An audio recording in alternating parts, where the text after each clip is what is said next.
Bonjour, vous regardez Tesla Geek. Après des mois de suspense et de rumeurs, le 1er septembre 2023, Tesla a enfin révélé sa nouvelle Model 3, en mettant à jour dans la nuit son configurateur en ligne, images, caractéristiques, tout y était. J'avais été parmi les premiers dès le matin à l'heure du café à vous la présenter dans cette vidéo. Une présentation à chaud peu après avoir découvert ses spécifications. Quelques jours plus tard, Tesla ayant mis en ligne le nouveau manuel d'utilisation de la voiture, j'avais pu vous révéler tous les détails cachés de ce refresh dans cette autre vidéo. Tesla n'a que très peu d'exemplaires de cette nouvelle Model 3 en Europe. Elle a pu être vue au salon de Munich, plus récemment au salon de Lyon, dans 2 stores de région parisienne ou d'Aix-en-Provence, mais pas encore près de Lille. Maintenant que l'effet waouh nouveauté est passé, il est temps de revenir sur cette nouvelle version pour voir si oui ou non elle est mieux que la précédente.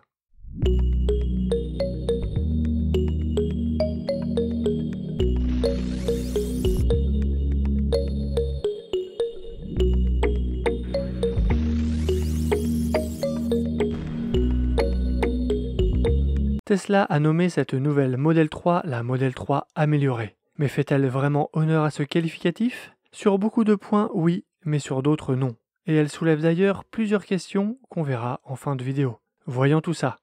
Évidemment, il y a plusieurs choses qui sautent aux yeux. Qu'on l'aime ou qu'on ne l'aime pas, ce nouveau design de la face avant apporte une amélioration de l'aérodynamisme et participe grandement au gain d'autonomie vu que batterie et moteur sont identiques à la version précédente. Personnellement, je trouve ça très fort.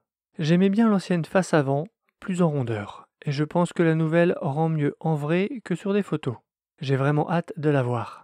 Du côté des changements esthétiques extérieurs, je préfère nettement l'arrière avec les nouveaux feux et le diffuseur qui donnent un look plus contemporain et racé. Du côté de l'intérieur, Tesla a mis le paquet pour nous en mettre plein la vue. Nouvelle console centrale, nouvelle planche de bord avec bandeau LED intégré pour l'éclairage d'ambiance, écran arrière pour les passagers, nouveau volant avec bouton tactile et disparition des commodos. Tesla nous présente sa vision de la voiture du futur, quitte à prendre des risques. Peut-être trop pour un marché aussi conservateur que le nôtre en Europe. Les améliorations auxquelles je suis sans doute les plus sensibles sont celles accordées à l'insonorisation avec l'utilisation de verres acoustiques, mais aussi le soin porté à la réduction des bruits d'air et bruits de roulement, particulièrement audibles dans les voitures électriques puisque non couverts par le bruit du moteur. J'ai vraiment hâte de faire un essai routier pour m'en rendre compte moi-même. Insonorisation, mais aussi sonorisation avec un système hi-fi amélioré. Moi qui écoute beaucoup de musique en voiture et suis plutôt exigeant sur la qualité du rendu audio, j'ai hâte d'écouter le nouveau système et ses 17 haut-parleurs. Le nombre de haut-parleurs ne fait pas tout, mais laisse penser qu'ils ont revu totalement le sujet. Ensuite, le constructeur américain s'est penché sur plusieurs défauts bien connus pour y apporter une solution. Nouvelle suspension et géométrie pour notamment corriger les grincements des bras de suspension dont sont victimes de nombreuses Model 3 vers 70 000 ou 90 000 km. La mise en place de 2 vérins électriques de coffre au lieu d'un seul pour plus de fiabilité, des sièges ventilés à l'avant pour plus de confort en été, ou encore une portée du Wi-Fi augmentée pour faciliter les téléchargements des mises à jour. Malgré toutes ces améliorations, il manque des choses qui étaient pourtant réclamées par les utilisateurs, voire même des points qui sont pires qu'avant. Le meilleur exemple est sans doute la suppression des commodos.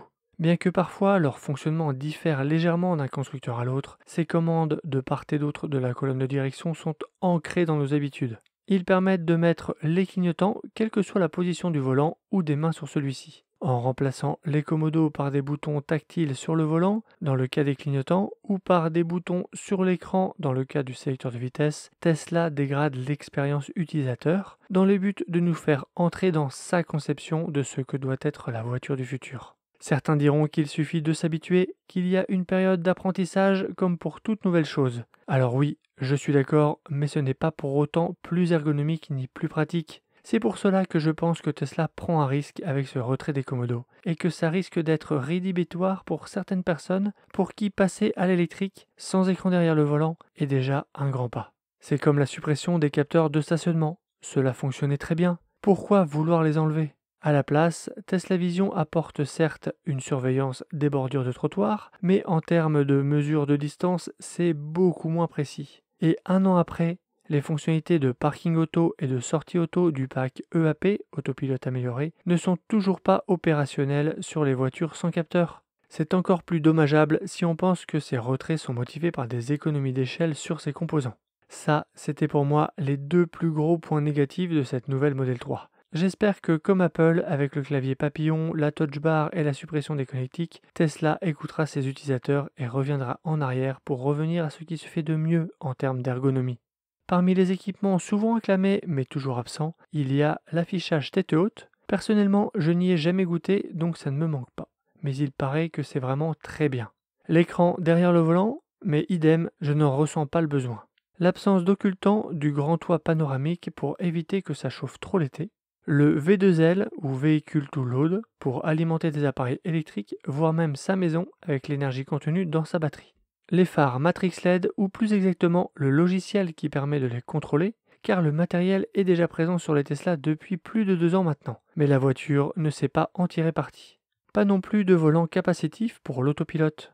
Le volant ne détecte pas la présence des mains par le simple fait de le toucher, il faut exercer une tension sur le volant comme si on voulait tourner pour indiquer à la voiture qu'on tient le volant. Le bridage à 200 km/h envoie aussi un drôle de message. Pas que la vitesse max ait tellement une importance, car il y a peu d'endroits où l'on peut rouler à cette vitesse légalement, les circuits et certaines portions d'autoroute en Allemagne. Mais plutôt parce que cette donnée technique est profondément ancrée dans l'inconscient collectif comme synonyme de sportivité et de performance, mais surtout parce que ce simple chiffre peut être vu comme une régression par rapport à l'ancienne. Surtout quand on regarde son grand frère, le modèle Y, un SUV familial à l'allure plus pataude qui garde une vitesse max plus élevée, pouvant être interprétée comme meilleure. Ça crée un déséquilibre dans la gamme, une inversion des rôles qui, moi, m'étonne.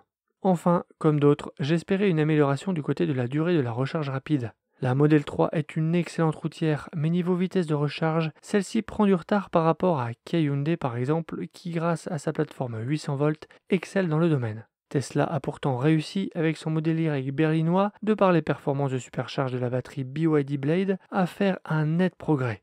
Celui-ci semble plus évolué technologiquement que cette nouvelle Model 3 qui paraît donc déjà en retard par rapport au Y alors qu'elle est toute fraîchement sortie. Et puis il y a cette bourde de la part de Tesla de publier des photos sur son site avec ce qui ressemble à une caméra dans le pare-choc avant, équipement très attendu pour améliorer le fonctionnement des aides au stationnement 100% Tesla Vision. Je pense vraiment que cet équipement arrivera. D'ailleurs, Tesla a mis un bouton tactile caméra sur le volant. Celui-ci active actuellement les caméras de recul. Mais pourquoi mettre un tel bouton sur le volant, vu que les caméras de recul s'activent déjà automatiquement au passage de la marche arrière? Je pense que ce bouton est prévu pour enclencher la future caméra avant, en particulier dans les manœuvres comme un créneau. Peut-être qu'un rétrofit payant sera proposé pour l'installer sur les nouvelles Model 3 qui seront livrées sans. Hâte d'en savoir plus, en tout cas ces clichés n'étaient pas là par hasard. Finalement, cette nouvelle Model 3 est-elle meilleure que la précédente? Eh bien, sur bien des points, oui, mais sur d'autres, non. Comme souvent, la réponse dépendra de ce à quoi vous êtes le plus sensible. Une chose est sûre, c'est qu'à ce tarif, et au vu de ses prestations et performances, elle reste une valeur sûre et une berline incontournable qu'il faut absolument considérer. D'ailleurs, celle-ci étant fabriquée en Chine, elle ne sera plus éligible au bonus suite à la mise en place, le 10 octobre, du score environnemental. Si sa version propulsion vous intéresse, il vous faudra commander avant le 15 décembre 2023 et être livré avant le 15 mars 2024 pour continuer à bénéficier des conditions actuelles sans score environnemental et donc avoir le bonus. Je suis curieux de voir comment va se comporter le marché de l'occasion suite à cette nouvelle version et surtout suite à la perte du bonus. L'autre question est, avec tous ces nouveaux équipements, mais que reste-t-il à la Model S ? La nouvelle Model 3 a maintenant les sièges ventilés, un écran arrière, une hi-fi équivalente, en tout cas dans la grande autonomie, et une autonomie encore améliorée. Si on met de côté les performances stratosphériques de la Plaid, il lui reste principalement l'écran derrière le volant et les suspensions pneumatiques. L'écart entre ces deux modèles se resserre. Il me tarde vraiment de la voir en vrai, d'entrer à l'intérieur, de toucher ces nouveaux matériaux, de juger de leur qualité et surtout d'en prendre le volant. Et je pense que cela arrivera très bientôt, alors abonnez-vous pour ne pas rater mes prochaines vidéos. Consultez mon site teslageek.fr pour des bons plans, la checklist de livraison et une sélection d'accessoires pour Model 3 et Model Y. Et je vous dis à bientôt pour une prochaine vidéo. Si tu as aimé cette vidéo ou que tu veux soutenir la chaîne, mets un like. Tu peux t'abonner pour recevoir les notifications de mes prochaines vidéos et aider la chaîne à être mieux référencée. N'hésite pas à donner ton avis en commentaire. À bientôt!